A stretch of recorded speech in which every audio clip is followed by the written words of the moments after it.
evening and welcome to Bottomline Africa with me, Linda Guto. Tonight, we want to break from tradition and give a special focus on the inauguration speech by President Uhuru Kenyatta and specifically dissect the foreign policy agenda for his second term. In studio, to help me do that, are Nakia White, a political strategist and managing partner of Global Ladder, Abel Oyeyo, a researcher at the Center for African Progress, who also doubles up as an international relations expert. Also, Mark Pichachi, a political analyst. And finally, we have Javas Bigambo as well, who's a governance expert. So all of them will be having a conversation with me about the foreign policy for Kenya as we speak, listening into that speech by President Uhuru Kenyatta, who now starts his second term. And listening into that speech, and you'll understand why it forms the basis of a tweetable question. This evening we are asking, do you support President Kenyatta's decision to scrap work and travel permits for East Africans? Do you support President Kenyatta's decision to scrap work and travel permits for East Africans? Let us know what you think. You can tweet us at KTN News. Please use the hashtag Bottomline Africa. That's the only way we'll be able to trace your comments on our tweetable question this evening.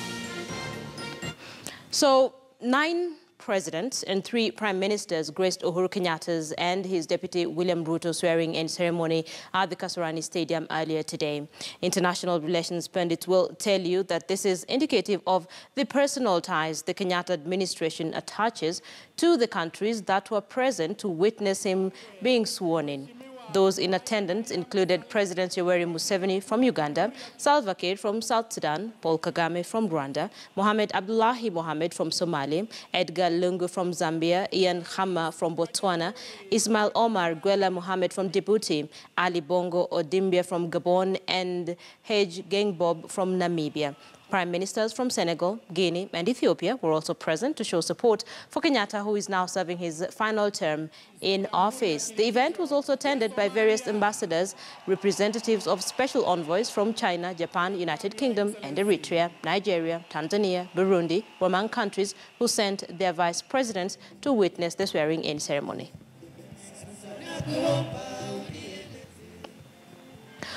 Okay, so the biggest policy announcement made by the president in his inauguration speech today was the elimination of travel and work barriers among all citizens of East Africa into Kenya. Let's listen in. To our brothers and sisters in the East African community, you are our closest friends. Our fate and yours are joined at the hip. Our troubles and triumphs are yours, and yours are ours. I will work with you, my brothers, the leaders of the East African community, to once again bring renewed energy and optimism to our union.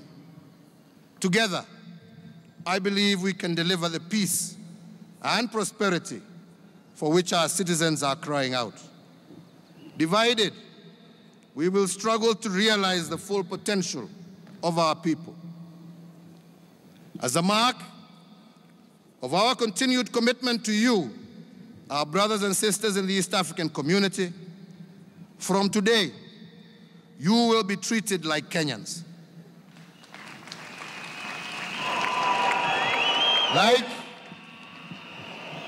Like your Kenyan brothers and sisters, you will only need your identity card.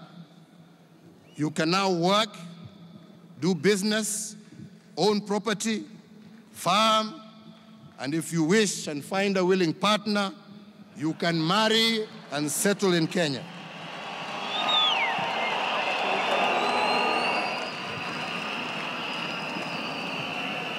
And this commitment we make, again with no conditions for reciprocity, but driven by our desire for deeper regional integration.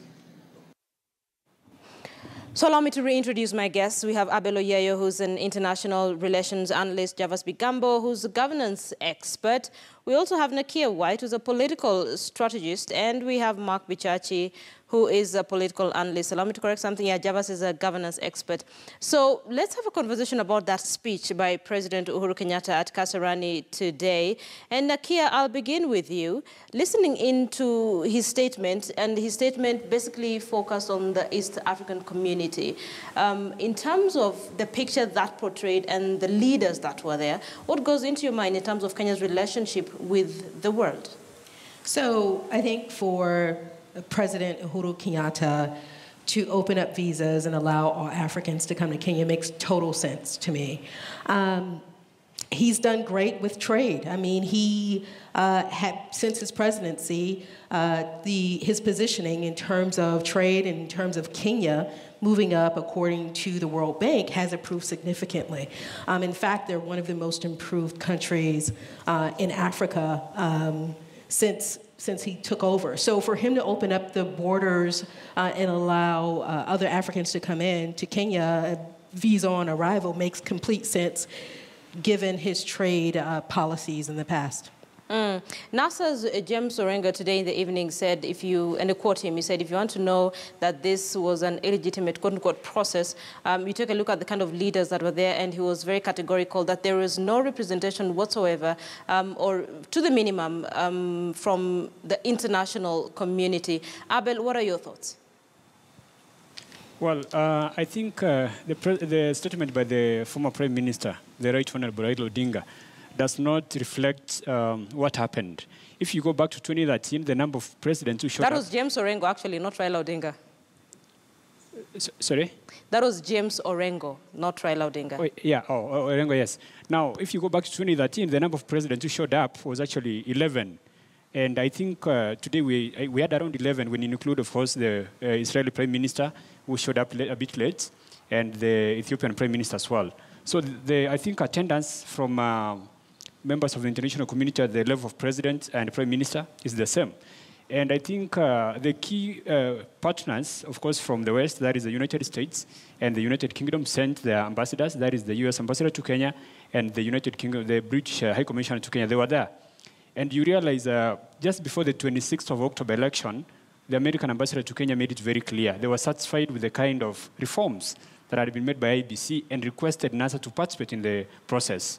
So I think there's a level of confidence the international community has in the presidency, as of course now being held by Uhuru. But still, that does not mean we have to just move on as if there's no problem. Uhuru now has the burden of bringing in the opposition so as to get the kind of climate we need for peaceful coexistence and progress in terms of the economy of the country. Yeah, I listened to him today, and he said he will be the president of those who voted for him and those who did not vote for him. I'd like us to take a look at part of what the president had to say. It should be on your screen any moment from now. And the president basically said Kenya is a proud member of the community of nations, and we will always work hard to remain a force for good. We will continue to strengthen our economic ties and bilateral and multilateral relations. Mark Bichachi, this is where you come in. In terms of Kenya's standing in the region and indeed the entire world, looking at the inauguration and the kind of representation that was there, what comes into mind with respect to Kenya's standing in the region and the world? First and foremost, we need to understand that heads of state do not sit around waiting to be invited for inaugurations. And the Kenyan inauguration, remember, came just a week after the Supreme Court ruling. So it is definitely standard that Theresa May would not have the time within a week to show up in Kenya. So that is, I think it's a bogus argument. And we can't keep waxing hot and cold concerning our international relations. We just need to stick to a script. And that being said, first and foremost, let's look at Dubai. Dubai is one of the easiest places to visit in the world. Why? Because it's positioning itself as a hub of travel, a hub of economic activity. It's a hub basically for every person who wants to travel to go and see something new. They can go to Dubai. Why am I comparing Dubai to Kenya? Kenya is actually the Dubai of East Africa, if we are very honest. I know that when I lived in Tanzania, for example, a lot of people, when they fell sick, they flew to Kenya to get treatment. And that tells you the importance of Kenya in the region. nation. And as Nakia has said, we actually have the power of trade on our side. The trade balance for once is on Kenya's side. We send more goods to Uganda and Tanzania than they send to us, and the same for Rwanda. So it only makes sense to make our markets more accessible so that these citizens of different nations can come into our nation and trade. And though a lot of people have argued that having immigrants coming into your nation does not build a nation, I argue quite differently. If you look at any nation in the world that has accepted a lot of migration, the tendency has been that they have actually increased in economy. Even Donald Trump in the United States, you'd have a very huge problem trying to kick out a lot of the Mexicans he says he would, because at the end of the day, part of the economy is held together by these immigrants. So for us as a nation, it would make sense in terms of, one, the trade imbalance that we have that is in our favor. Okay. And number two, in making Kenya the hub of economic, social, and cultural activity in the region. And that's a position we already have. We have the best cities, we have a lot of national parks, we have the best infrastructure. It makes sense to take advantage of that at this time. Javas? With the benefit of intrusive synthesis of the president's remarks on my part, I think the president's speech sagaciously employed various techniques of pathos and ethos that have demonstrated once more that Kenya is that leading big brother in the East African region that the other countries can always raise their sights and look up to with the benefit of comfort of guidance. When you listen to the president's speech, which was sagaciously woven when it comes to matters foreign policy, you see that the president has demonstrated by the use of words, for example, we can work together. And I quote, for example, we can work together. Have bits of it. Yeah, I have yes. bits of his And speech. you realize, for example, that the president is actually appealing to his peerage that was gathered at the podium, that we can work together. And remember that he has said, Kenya has done this, for example, the issue of inviting our brothers and sisters to work here and domicile here without reciprocity from the other countries. It demonstrates that Kenya is willingly opening up its borders and its doors for purposes of business and moving away from keyhole diplomacy that pursues narrow interests. And when you look at, for example, on matters of reciprocity, it narrows matters of inviting whether it's international goodwill or direct foreign investment, etc. This actually is going to open our borders and our doors to increase direct foreign investment and even individuals who can even move freely to and from Kenya. The other thing is this, that when individuals from within the community will access their, when they're at the borders of entries, when they can access the permits of access and, in the country, matters of visas, etc., it makes travel into Kenya very easy. In fact, just by that example, Kenya has once again demonstrated that it is a place to do business in comfortably for any person within the region, which is a very good thing. In fact, I would give it a plus to the president for having considered that for purposes of reinforcing the wisdom within the East African community integration. Okay, Nakia, with respect to free movement, the president was very categorical. He directed that any African wishing to visit Kenya will be eligible to receive a visa at the port of entry. To underscore Kenya's commitment, it shall not be done on the basis of reciprocity. He said the freer we are to travel and live with one another, the more integrated and appreciative of our diversity we will become. When you listen to the president's speech today, he made several references to the East African community, not Africa as a whole. He made very little reference to the international community. What do you think, from where you sit, with reference to the East African community and saying we need to work together, we need to stick together, it's the only way we will prosper? Is the president trying to sort of bring his East African leaders together to a point where they will work as a region?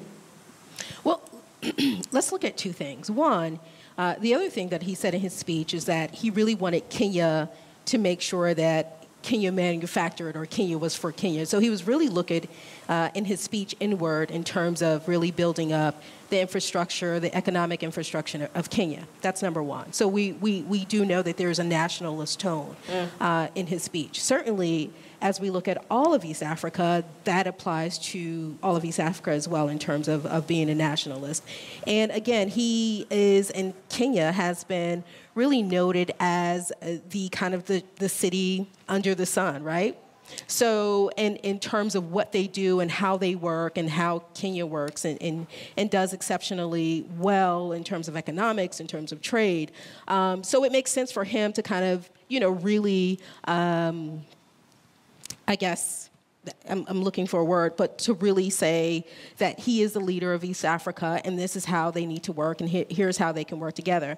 I think his speech was really good. It was really thorough and it touched on a number of points, but certainly him being a leader of East Africa really came very clear in his speech today.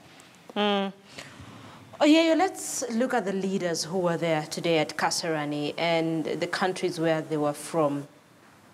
Does it, from where you sit, sort of give us an indication of the kind of relationship that Kenya right now has? Because someone looking at it would say it's a clique, quote unquote, of leaders from a certain region per se. Does that tell or say anything about the kind of relationship that Kenya will now have with its regional neighbors? And when I'm saying that, putting in mind that the Tanzanian president did not show up, a couple of African presidents also did not show up, what does that say about the clique of leaders who appeared or who came for the president's inauguration today?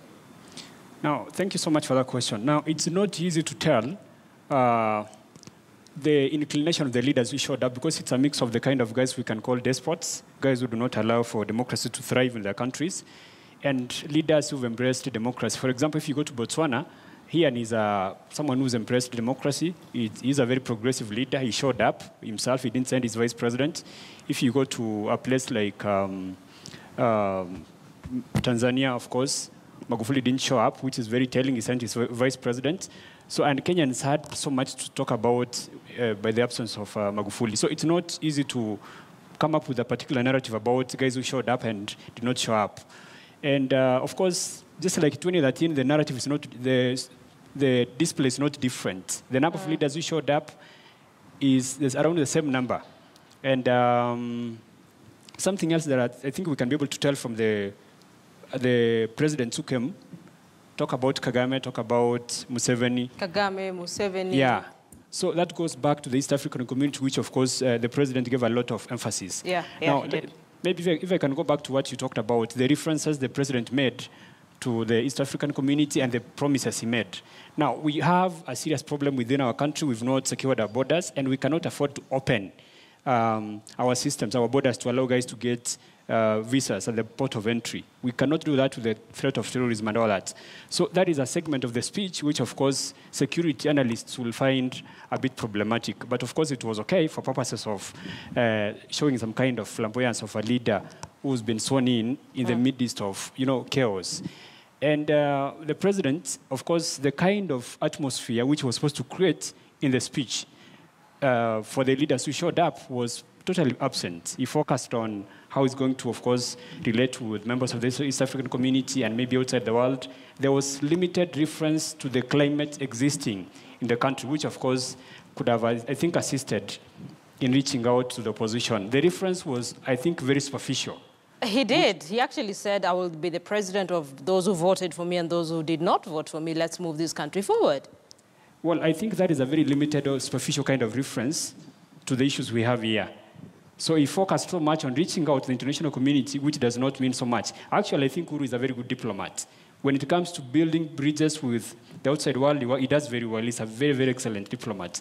Now, I think he could have centered on the issues we're facing as a country, how he's supposed to work with Raila, so as to eliminate the kind of political uncertainty we have here. But also he said that he's trying to reach out to the political leaders, the political players, with respect to what you're talking about. He said he's trying to reach out to them and probably see how we can move this country forward. So I need to take a short break on Bottomline Africa. And when we come back, we'll look at Kenya's standing vis-a-vis how do we move forward as a country in terms of Kenya's relationship with the regional and international countries. Let's take that break. We'll be back.